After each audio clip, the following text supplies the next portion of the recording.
Perekonomian Indonesia tidak terdampak signifikan oleh konflik Iran-Israel. Ketahanan ekonomi yang solid didukung dengan pertumbuhan ekonomi domestik yang terus berlanjut dan ekspansif. Dikutip dari kantor berita antara, ekonom Ibrahim Aswabi mengatakan, Indonesia ini sebenarnya sudah mewanti-wanti dan sudah mempunyai strategi.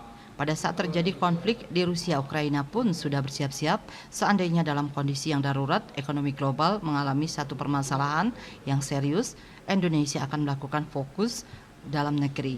Pertumbuhan ekonomi Indonesia yang solid utamanya ditopang oleh konsumsi domestik yang meningkat terutama saat perayaan Hari Besar Keagamaan Nasional (HBKN) seperti Idul Fitri dan mudik.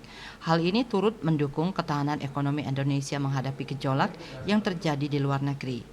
Terbentuknya produk domestik bruto, pertumbuhan ekonomi itu hampir 60% itu berasal dari konsumsi masyarakat, sehingga pemerintah ini berfokus terhadap bansos, BLT, dan lain-lain.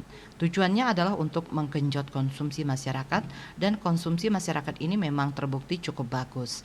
Berdasarkan data Badan Pusat Statistik BPS, pertumbuhan ekonomi Indonesia triwulan keempat 2023 tumbuh sebesar 5,04% secara year on year (YoY) meningkat dibandingkan dengan pertumbuhan pada triwulan sebelumnya sebesar 4,94% YoY. Dengan perkembangan tersebut, pertumbuhan ekonomi Indonesia secara keseluruhan tahun 2023 tercatat tumbuh kuat sebesar 5,05% YoY.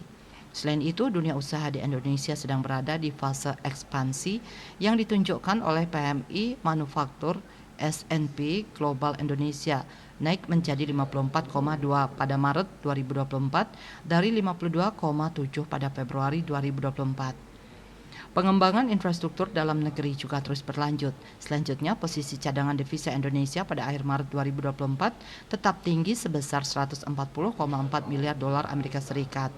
Cadangan devisa tersebut dinilai mampu mendukung ketahanan sektor eksternal serta menjaga stabilitas makroekonomi dan sistem keuangan. Jika konflik Iran-Israel berujung perang, maka pengaruhnya akan luar biasa, baik bagi global maupun domestik. Namun Ibrahim melihat konflik tersebut kemungkinan besar tidak akan berkelanjutan. Dewan Keamanan Persatuan Bangsa-Bangsa melakukan sidang darurat membahas konflik tersebut. Amerika Serikat pun sudah mewanti-wanti terhadap Israel agar tidak melakukan penyerangan balik terhadap Iran. Di samping itu, konflik Iran-Israel juga tidak berdampak signifikan pada nilai tukar rupiah terhadap dolar Amerika Serikat saat ini karena pasar Indonesia sedang libur nasional dalam perayaan Idul Fitri 2024. Kurs rupiah pada 2 pekan terakhir bergejolak di perdagangan internasional, utamanya dipengaruhi oleh sentimen waktu dan besaran penurunan suku bunga acuan global. Justru yang dikhawatirkan adalah jika terjadi konflik antara Tiongkok dan Taiwan karena akan berpengaruh pada kinerja ekspor impor Indonesia.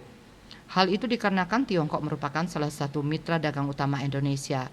Total perdagangan Indonesia-Tiongkok pada Januari-Agustus 2023 tercatat sebesar 83,10 miliar dolar Amerika Serikat. Dari nilai tersebut, Indonesia mengekspor ke Tiongkok senilai 41,82 miliar dolar Amerika Serikat dan mengimpor dari Tiongkok senilai 41,28 miliar dolar Amerika Serikat. Sementara konflik di Timur Tengah dan Eropa berpengaruh utamanya pada harga minyak bumi. Jika harga minyak mentah mengalami kenaikan yang cukup tinggi, maka akan berpengaruh terhadap impor minyak mentah yang dilakukan Indonesia.